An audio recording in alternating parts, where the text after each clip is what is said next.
اللہ والصلاة والسلام علی رسول اللہ اما بعد باب امام بخاری کہتے ہیں مجھے بیان کیا اسحاق بن نصر نے، وہ کہتے ہیں ہمیں بیان کیا عبد الرزاق نے معمر سے، وہ حمام بن منبہ سے کہ انہوں نے ابو ہریرہ رضی اللہ عنہ کو سنا، وہ کہہ رہے تھے اللہ کے رسول صلی اللہ علیہ وسلم نے فرمایا قیل لی بنی اسرائیل سے کہا گیا وَادْخُلُوا الْبَابَ سُجَّدًا وَقُولُوا حِطًّا، تم سر جھکا کر اس دروازے میں داخل ہو جاؤ اور تم یہ کہو حِطًّا، حِطَّةٌ کا کلمہ کہو جس کا معنی ہے ہمارے گناہوں کو ختم کر دے، جھاڑ دے۔ فدخلوا يزحفون على اسطاحهم، انہوں نے کلمے کو تبدیل کیا اور وہ داخل ہوئے، وہ گھسٹ رہے تھے اپنی سورینوں کے بل۔ وقالوا حبۃ فی شعرہ، اور انہوں نے کہا دانہ بالی کے اندر۔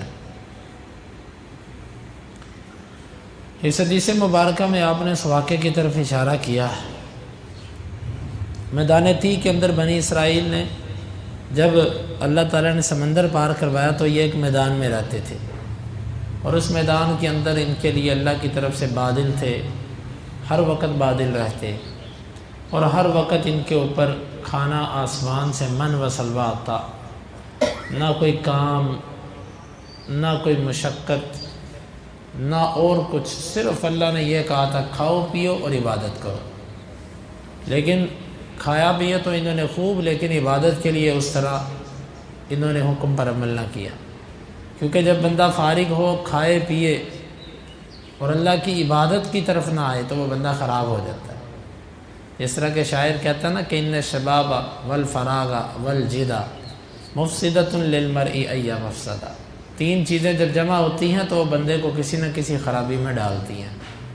نمبر ایک، بندہ جوان ہو، نمبر دو اس کے پاس فارغ وقت بھی ہو، اور نمبر تین اس کے پاس وسائل ہو۔ جوان ہے، فارغ ہے، وقت ہے، مصروف نہیں ہے، اور اس کی جیب میں کچھ ہے، وسائل ہیں اس کے پاس، وہ کسی نہ کسی خرابی میں ضرور گرے گا۔ اسی لیے بزرگ کہتے ہیں، اسلاف یہ کہتے ہیں کہ بلکہ ہمارے استاد محترم یہ کہا کرتے تھے فق اللہ اسرہ، وہ یہ کہا کرتے تھے کہ اپنے آپ کو اتنا مصروف رکھو کہ نہ تمہاری نیند پوری ہو نہ تمہارا کام پورا ہو۔ وہ کہتے تھے کہ آپ نوجوان ہیں، آپ جب فارغ ہوں گے نا تو آپ غلط سوچیں گے، آپ غلط کریں گے۔ جب انسان غلط سوچتا ہے تو غلط کرتا ہے، اس لیے زندگی میں اپنے آپ کو اتنا مصروف رکھیں کہ آپ کے نہ کام پورے ہوں اور نہ آپ کی نیند پوری ہو۔ اور کام سے مراد دنیا کے کام نہیں ہے کہ اتنا کھلارا ڈالنے کے عبادت کے لیے بھی وقت نہ نکال سکے، بلکہ اس میں سب سے پہلے آخرت کے کام داخل ہے، اس کے بعد دنیا ہے۔ اور جس بندے نے آخرت کے کام کو کام نہیں سمجھانا، اس بندے کے پاس بڑی ہی فرصت ہے، اور جس نے آخرت کو کام سمجھ لیا بس پھر اسے چھٹی نہ ملی، اسے پھر فرصت نہیں ملتی، کیونکہ اس کے پاس تو وقت ہی بڑا تھوڑا ہے۔ وہ کہتا ہے بھئی آخرت کی تیاری کرو، وقت تھوڑا ہے، وقت تھوڑا ہے، وقت تھوڑا ہے۔ تو بنی اسرائیل کے پاس یہی مسئلہ تھا، طاقتور لوگ تھے، فارغ تھے، کھانے پینے کو سب کچھ مل رہا تھا، تو بجائے اس کے کہ یہ سب کچھ کر کے ان تینوں چیزوں سے عبادت پر فائدہ لیتے، انہوں نے بیٹھ کر جو ہے نا وہ کھانا پینا اور موجیں اڑانی اور بس اللہ کی نافرمانیوں کا سوچنا۔ انہوں نے کہا کہ ہمارے لیے کوئی ایسی جگہ منتخب کرو جس میں دالیں ہوں، جس میں یہ سب کچھ ہو، کہ ہم خود اپنی محنت سے کاشت کریں، مزہ آئے، زمین سے نکلنے والی چیزیں کھائیں۔ یعنی آرام سے بیٹھ کر کھانا ان کو پسند نہیں تھا، یہ چاہتے تھے ہمیں مشقت والی زندگی ملے۔ اللہ تعالیٰ نے فرمایا کہ ٹھیک ہے تم اس بستی میں داخل ہو جاؤ۔ بستی سے مراد وہی فلسطین کی بستی ہے، شام کی، کیونکہ فلسطین اور شام، یہ اردن، یہ سب اس دور میں شام ہی کہلاتے تھے، ایک ہی علاقہ تھا۔ اس کے دروازے سے داخل ہو جب وہاں پر قوم عمالقہ موجود تھی، جو جسموں کے اعتبار سے بڑی طاقتور قوم تھی۔ اللہ نے فرمایا بس تم نے داخل ہونا ہے اور تم نے دو کام کرنے ہیں۔ ایک، داخل ہونا ہے سر جھکا کر، سجدن کا معنی ہے سر جھکانا. بعض نے یہاں پر یہ کیا کہ سجدہ کر کے، لیکن سجدہ کر کے تو داخل نہیں ہوا جا سکتا. ہاں سجدہ پہلے کر کے داخل ہونا ایک الگ چیز ہے، لیکن یہاں پر مراد ہے سر جھکا کر عاجزی تواضع کے ساتھ داخل ہونا. اور دوسرا تم نے اپنی زبان سے کہنا حطہ. حطہ کا کلمہ ہے حتی یحطو کا معنی ہوتا ہے جھاڑ دینا کسی چیز کو. تو اللہ ہمارے گناہوں کو جھاڑ دے، یعنی زبان سے بھی تم نے استغفار کرنی ہے اور اپنے عمل سے بھی جھک کر استغفار کا اظہار کرنا ہے. تو انہوں نے کیا کیا؟ انہوں نے دونوں کاموں میں مخالفت کر دی.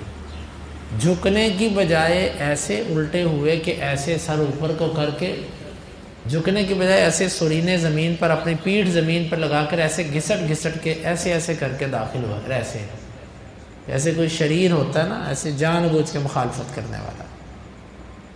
حالانکہ تم سیدھے بھی داخل ہو سکتے ہو نہ، ایسے اگر جھک کے نہیں جانا تو سیدھے چلے جاؤ، لیکن انہوں نے بیٹھ کر ایسے آسمان کی طرف دیکھ کے ایسے کر کے داخل ہوئے. اور دوسرا کام انہوں نے یہ کیا کہ حطتن کے کلمے کا مذاق بنا لیا. کہنے لگے حبتن فی شعرہ، حبہ دانا، فی شعرہ بالی کے اندر، بالی میں دانا، جس طرح گندم کی ایک بالی ہوتی ہے اس کے اندر دانا ہوتا ہے، یوں کہنا شروع کر دیا. تو یہ اللہ تعالیٰ نے جب دونوں طریقوں سے انہوں نے مخالفت کی، پھر اللہ تعالیٰ نے ان ظالموں کے اوپر ایسا روب ڈالا اس قوم کا کہ وہاں سے یہ بھاگے. پھر اللہ تعالیٰ نے 40 سال تک ان کو دوبارہ اٹھنے کا موقع نہیں دیا، حتیٰ کہ اس واقعے کے بعد ہی موسیٰ علیہ السلام نے دعا کی تھی کہ اللہ میرے اور ظالم قوم کے درمیان جدائی ڈال دے. رب لا املک الا نفسی واخی، اللہ میں اپنے اور اپنے بھائی کا ذمہ دار ہوں بس، اور ان میں سے کسی کا میں ذمہ دار نہیں. پھر کیا ہوا؟ پھر ہارون علیہ السلام فوت ہوئے، پھر اس سے تقریباً 1 سال بعد موسیٰ علیہ السلام فوت ہو گئے. دونوں انبیاء بھی ان کے ہاتھوں سے نکل گئے اور علاقے بھی ان کو نہ ملے. پھر اس میدان کے اندر یہ 40 سال تک پھرتے رہے، کبھی دائیں جاتے کبھی بائیں جاتے. اس کو میدان تیہ کہے جانے کی وجہ بھی ہے، تاہ یتیہ، اس کا معنی ہوتا ہے حیران ہونا، سرگردہ ہونا. یہ اس میدان کے اندر گھومتے، جدھر جاتے گھوم کر واپس وہیں آ جاتے، باہر نکلنے کا راستہ ہی نہ ملتا. یعنی اس میدان سے یہ باہر نکل ہی نہ سکتے، جدھر جاتے راستہ بند ہو جاتا، یعنی گھوم کے پھر وہیں پہ آ جاتے. تو یہ 40 سال تک. پھر یوشع بن نون جو موسیٰ علیہ السلام کے شاگرد تھے اور سفر میں بھی ان کے ساتھ تھے، وہ ان کو اللہ تعالیٰ نے موسیٰ علیہ السلام کے بعد نبوت دی. تو یوشع بن نون کے ساتھ جب یہ بوڑھے مر گئے اور ان کی نوجوان نسلیں بڑی ہوئیں، انہوں نے 40 سال بعد یوشع بن نون کے ساتھ مل کر اس قوم کے خلاف جہاد کیا. اور جہاد کے لیے جب نکلے تو پھر عصر کا وقت ہو گیا، سورج عصر کے بعد ڈوبنے لگا. تو اس نے سورج سے کہا کہ اے سورج تو بھی اللہ کے حکم کا پابند اور میں بھی اللہ کے حکم کا پابند. مجھے اللہ نے حکم دیا کہ آج میں نے یہ علاقہ فتح کرنا ہے اور تو بھی اللہ کے حکم کا پابند ہے، تو رک جا. سورج رکا تھا. یہ ایک واقعہ ہے کہ جس میں آتا سورج، باقی اور کسی موقع پر سورج کا رکنا یا اس کا واپس آنا ثابت نہیں ہے. جو کہا جاتا ہے علی رضی اللہ عنہ کے لیے سورج واپس آ گیا، عصر کی نماز ان کی رہ گئی تو وہ روئے، اللہ کے نبی صلی اللہ علیہ وسلم نے ایسے سورج کا واپس. یہ ثابت نہیں، من گھڑت بات ہے. اللہ کے نبی صلی اللہ علیہ وسلم کے لیے، علی کے لیے، کسی ایک کے لیے ایسا ثابت نہیں ہے. یہ صرف یوشع بن نون کے بارے میں آتا ہے کہ یوشع بن نون کے دور میں ایسے ہوا تھا. انہوں نے سورج سے کہا تو رک جا، تو بھی اللہ کا پابند میں بھی اللہ کا پابند. تو پھر انہوں نے اس علاقے کو فتح کیا اللہ کے حکم سے. اس کے بعد جو مال غنیمت اکٹھا ہوا، بلکہ انہوں نے نکلنے سے پہلے ایک اعلان کیا تھا. انہوں نے کہا تھا کہ جس بندے نے کسی عورت کو نکاح کا پیغام بھیجا ہوا ہے اور وہ شادی کے انتظار میں ہے، وہ ہمارے ساتھ جہاد کے لیے نہیں نکلے گا. جس بندے نے گھر بنانے کا ارادہ کیا ہوا، وہ گھر بنا رہا اور وہ چھت ڈالنے کا منتظر ہے یا وہ تعمیر میں لگا ہوا ہے، وہ بندہ بھی ہمارے ساتھ نہیں جائے گا. یہ بخاری کی حدیث ہے. تیسرے نمبر پہ وہ بندہ کہ جس نے کوئی جانور رکھا ہوا ہے، اونٹ نہیں ہے، بکری ہے، گائے ہے، وہ اس سے بچے کے پیدا ہونے کا انتظار کر رہا ہے کہ ابھی میرا جانور بچہ دے گا، وہ بھی میرے ساتھ نہ جائے. کیوں؟ ان 3 قسم کے لوگوں کا، یہ میری وضاحت ہے، یہ جو 3 قسم کے لوگ ہیں ان کی سوچ پیچھے ہوگی. جس کی ابھی شادی ہونی ہے قریب قریب یا ہوئی ہے، وہ بار بار یہ سوچے گا میری بیوی، میں کب واپس جاتا ہوں. جس نے گھر بنا رہا ہے اس کا سارا دماغ گھر کی طرف ہوگا. جو بندہ اونٹنی یا ان کے بچے کے انتظار میں تھا وہ اس کو یہ ہوگا پتہ نہیں اونٹنی نے کیا دیا، 1 دیا 2 دیے، بچہ ہوا کہ مر گیا، کیا بنا. یعنی ایسا بندہ ہمیں نہیں چاہیے جس کو پیچھے کی فکر ہو. یہ کہیے ایسی فوج لے کر نکلے کہ جس کو پیچھے کی کوئی فکر نہیں تھی. پھر جب وہ گئے اللہ نے پھر کامیابی دی، پھر مال غنیمت اکٹھا کر کے جلانے لگے تو آسمان سے آگ نہ آئے، کیونکہ اس دور میں جتنا مال غنیمت ہوتا تھا اس کو آگ جلا دیتی تھی. تو یوشع بن نون نے کہا فیکم الغلول، تمہارے اندر خیانت ہے، ہر قبیلے کا بندہ میرے سے ہاتھ ملائے. یہ 12 قبیلے تھے، 12 قبیلوں کے سرداروں نے ہاتھ ملایا. ایک سردار کا ہاتھ ان کے ہاتھ کے ساتھ ایسے چپک گیا. کہا فیکم الغلول، تمہارے قبیلے کے اندر خیانت ہے. پھر وہ قبیلے والا اپنے لوگوں کے پاس گیا اور اس نے کہا کس نے تمہارے اندر خیانت کی ہے. پھر ایک بندہ اتنا سونا لے کر آیا جتنا گائے کا سر ہوتا ہے، اتنا سونا لے کر آیا. اس نے کہا یہ ہے. وہ سونا لا کر اس مال میں رکھا، آسمان سے آگ آئی اس کو جلا کے چلی گئی.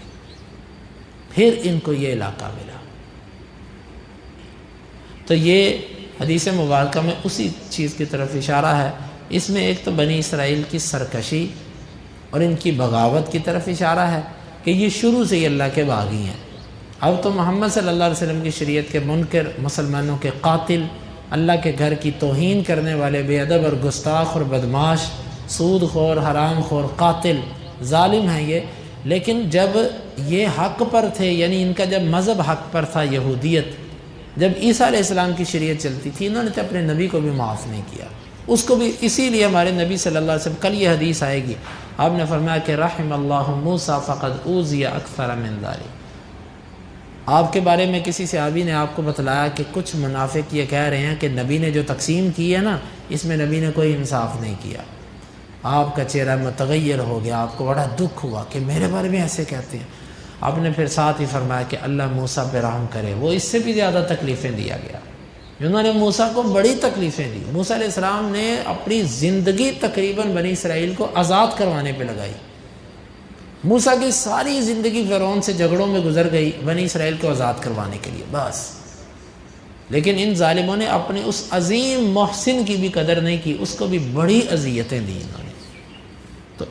تو اس میں یہ اپنے انبیاء کو بھی اذیتیں دیتے رہے. سب سے بڑے نبی بنی اسرائیل کے موسیٰ تھے، یہ انہوں نے اس کو معاف نہیں کیا. تو یعنی کہ یہودیت کے بڑے نبی جو تھے وہ موسیٰ تھے. اللہ رب العالمین سے دعا ہے اللہ تعالی ہمیں ان احادیث کو سمجھنے کی اور ان کے تقاضوں کو پورا کرنے کی توفیق عطا فرمائے. اللہم انفعنا بما علمتنا وعلمنا ما ينفعنا وزدنا علما وآخر دعوانا ان الحمد للہ رب العالمین. حدیث نمبر 3403.